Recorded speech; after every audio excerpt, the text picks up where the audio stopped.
कळमण तालुका उत्तर सोलापूर येथील शेतकरी राजाराम रामचंद्र बनसोडे यांनी छावा संघटनेचे ॲडव्होकेट योगेश नागनाथ पवार यांच्यामार्फत पोलीस अधीक्षक सोलापूर यांच्याकडे भोंदूबाबा अशोक खरात व त्यांची पत्नी आणि अन्य व्यक्तींविरुद्ध फौजदारी तक्रार दाखल केली आहे। सोलापूर पोलिसांनी या प्रकरणाची गांभीर्याने दखल घेऊन सर्व आरोपींवर तात्काळ कठोर कारवाई करावी, अन्यथा छावा संघटनेच्या वतीने मोठे आंदोलन उभारण्यात येईल असा इशारा छावाचे ॲडव्होकेट योगेश पवार यांनी दिला। याबाबत सविस्तर हकीकत अशी, तक्रारदार राजाराम बनसोडे हे गट क्रमांक 200/1 मधील 11 एकर 8 गुंठे शेतजमिनीचे मूळ मालक आहेत। भोंदूबाबा अशोक खरात यांचा ब्लॅक मनी व्हाईट करणारे नरखेड तालुका मोहोळ येथील शुक्राचार्य मारुती कोल्हाळ व रणजित ब्रह्मचारी कोल्हाळ यांनी 1.5 कोटी रुपयांचे आश्वासन देऊन नोव्हेंबर 2021 मध्ये सदर जमीन भोंदूबाबा अशोक खरात यांच्यासाठी अवघ्या 50 लाख रुपयात खरेदी केली। उर्वरित 1 कोटी रुपये सदरील जमीन अशोक खरात यांच्या नावावर झाल्यावर देतो असे सांगितले, परंतु जमीन नावे झाल्यावरही अशोक खरात आणि कोल्हाळ यांनी पैसे देण्यास टाळाटाळ केली। मार्च 2024 मध्ये रणजित कोल्हाळ याने ही जमीन अशोक कुमार एकनाथ खरात व कल्पना खरात यांना तब्बल 2,40,91,000 रुपयात विकली। खरेदी खतात शेतात 4-5 वर्षांची 2,000 डाळिंबाची झाडे, बोरवेल, विहीर, शेड, गोठा असल्याचा खोटा उल्लेख केला। प्रत्यक्षात जमिनीत कोणतीही फळबाग नाही। जमीन तक्रारदार मूळ मालकांच्या ताब्यात आहे। त्या जमिनीचे शासकीय बाजार मूल्य 79 लाख असताना तिप्पट किमतीने व्यवहार करून काळा पैसा पांढरा करण्याचा हा सुनियोजित कट असल्याचे तक्रारीत नमूद आहे।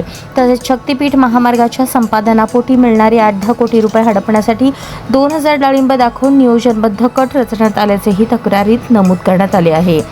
तसेच राजाराम बनसोडे यांनी पैशांची मागणी केली असता खरात व कोल्हाळ या आरोपींनी जीवे मारण्याची धमकी दिली व जादूटोणा करून संसार उद्ध्वस्त करण्याची भीती घातली। भोंदूबाबाची दहशत व राजकीय वरदहस्त यामुळे बनसोडे यांनी तक्रार दिली नसल्याचे सांगितले।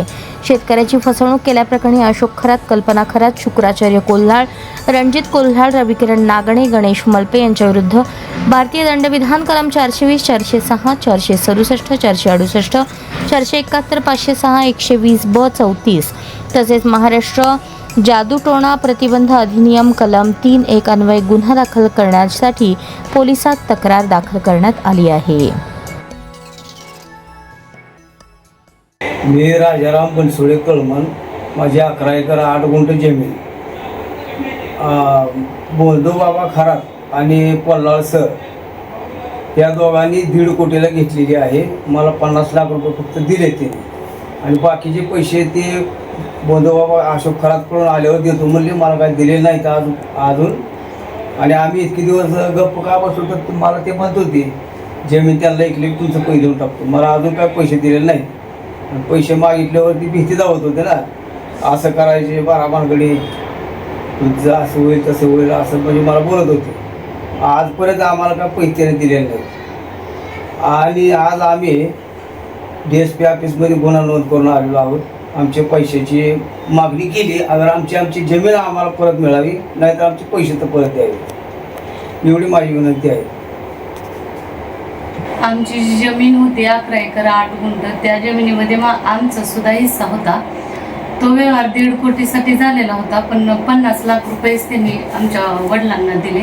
बाकीचे 1 कोटी आम्ही मागितल्यानंतर ते म्हणले की अशोक खरातांसोबत त्याचा व्यवहार झाल्यानंतर तिथले पैसे आल्यानंतर तुम्हाला देऊ, पण त्यांनी काही ती परत रक्कम दिली नाही। आम्ही पैसे मागण्यासाठी गेल्यानंतर ते जे एजंट आहेत त्यांनी तेवढ्या आवाक्यात भरपूर जमिनी गोळा केलेल्या आहेत, ते अशोक खराताचेच एजंट आहेत। आणि आम्ही पैसे मागायला गेल्यानंतर त्यांनी जीवे मारण्याच्या धमक्या दिल्या आम्हाला, तुमच्या वडिलांना मारून टाकू, असं करू, जादू तंत्रमंत्र अशा भीती दाखवल्या त्यांनी।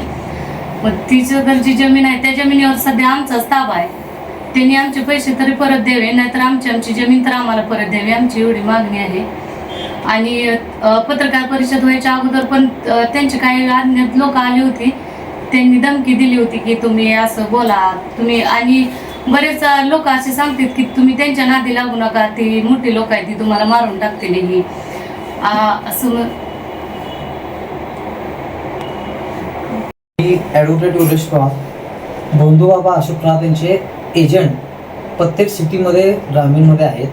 त्या एजंट यांचं एकच काम आहे, जिथनं शक्तीपीठ महामार्ग जाते किंवा हायवे जाते त्या हायवेच्या जमिनी शोधायच्या, त्याचे रट नंबर काढायचे आणि त्या जमिनी संबंधित क्षेत्रफळांना दम देऊन जादूटोणाची भीती दाखवून स्वस्तामध्ये राहायच्या आणि त्यापैकी थोडे बहुत पैसे द्यायचे आणि बाकीचे पैसे द्यायचे नाहीत. मोठ्या मोठ्या नेत्यांची नावं सांगायचे, राष्ट्रीय नेत्यांची नावं सांगायची, जादू टोण्याची भीती दाखवायची. तसाच एक प्रकार सध्या आमचे जे बक्षराजे आहेत बनसोडे काका यांच्या बाबतीत असंच झालं. त्यांची जी जमीन होती त्या जमिनीचा 1.5 कोटीमध्ये व्यवहार होऊन सुद्धा त्यांना फक्त त्याच्यापैकी 50 लाख रुपये देसाई अजून 1 कोटी ते द्यायचे. 1 कोटी जेव्हा त्यांना मारत होते एजंटना आणि त्या बंधूबाबांना, तर तो एजंट आणि बंधूबाबा यांना दम द्यायचा की तुमचा संसार मोडून टाकीन, तुमच्या जावयांना जीवन ठेवणार नाही, तुमचा कुटुंब उद्ध्वस्त करून टाकीन, त्यांना सापाची भीती दाखवायचा. तसंच हे भीती दाखवून सुद्धा त्यांचे पैसे ते देत नव्हते. आणि पैसे देण्याचा तर विषय सोडाच, त्या बंधूबाबा अशोक खरातने शासनाची एवढी मोठी फसवणूक आहे, जी जमिनीमध्ये झाडच नाहीत, जे बागायत नाही आहे, बागाची बागायत नाही आहे, अशी बागायत नसताना सुद्धा ती जमिनीमध्ये 2000 झाडं आहेत असे दाखवून त्याची शास्त्रीय किंमत 79,000 असताना ती जमीन 2.5 कोटीमध्ये विकत घेऊन त्या माध्यमातून शासनाचे जे संपादनाचे जे पैसे येणार आहेत 8-10 कोटी शासनाकडून 8 ते 10 कोटी हडपण्याचा त्यांचा डाव होता. तसंच बंधूबाबाचा जो 2 कोटीचा जो विषय जे 2 नंबरचे ट्रॅश आहे ते 2 नंबर ट्रॅश 1 नंबर करण्यासाठी असे एजंट जे 20-25 जे शास्त्रीय किंमत आहे त्याच्यापेक्षा थोडं जास्त भावाने जमीन विकत द्यायची, त्याचे संपादनाचे पैसे घ्यायचा आणि 2 नंबर पैसा 1 नंबर ट्रास हे मोठे सिंडिकेट आहे, ह्याची चौकशी व्हावी. ईडीमध्ये जी ऋण नोंद आहे त्या ईडीमध्ये ह्या 2.5 कोटीचा जो व्यवहार आहे त्याची चौकशी व्हावी आणि आमचे जे बनसोडे काका आहेत त्यांचे 1 कोटी वापस द्यावे. तसंच ह्याच्यामध्ये मोठं सिंडिकेट आहे, हे सिंडिकेट ओपन व्हावं आणि जो एजंट आहे बंधूबाबाचा त्या एजंटचा धंदाच हे आहे, शक्तीपीठ आणि हायवे जिथून जात आहे त्या हायवेच्या साईडच्या आणि शक्तीपीठच्या साईडच्या आसपासच्या जमिनी बंधूबाबाच्या नावाने घेऊन द्यायच्या आणि ह्याच्या पाठीमागं राष्ट्रीय नेत्याचं स्वातंत्र्य मॅडम यांचा किंवा अन्य काही नेत्यांचा हात आहे. त्याच्याशिवाय बंधूबाबा किंवा त्यांच्या एजंटना ह्या जमिनी कोणत्या जमिनी हायवेमध्ये जातात हे समजू शकत नाही. तर ह्याची चौकशी व्हावी. सार्वजनिक बांधकाम विभागाच्या माध्यमातून जे संपादन होत आहे त्या संपादनाच्या माध्यमातून बंधूबाबा किंवा त्याच्या एजंटचे ज्यांच्या जमिनी या संपादनाच्या गटाच्या आसपास आहेत त्याची चौकशी व्हावी, शासन जमा व्हावेत किंवा संबंधित क्षेत्राच्या नावे वापस द्याव्यात. आणि आत्ता आम्ही SP ऑफिसमध्ये जाऊन बंधूबाबा अशोक खरात विषयी आम्ही गुन्हा नोंदवण्यासाठी आम्ही निवेदन देऊन असतोय, त्याच्यामध्ये गुन्हा नोंदवावा ही आमची अपेक्षा आहे. तसंच SITच्या माध्यमातून सुद्धा ह्या विषयाची चौकशी व्हावी आणि आमचे जे बनसोडे काका आहेत, बनसोडे कुटुंब आहेत त्यांना न्याय भेटावा आणि त्यांची 1 कोटी वापस भेटावेत, अन्यथा त्यांची जमीन त्यांच्या नावे करण्यात यावी ही आमची मागणी आहे.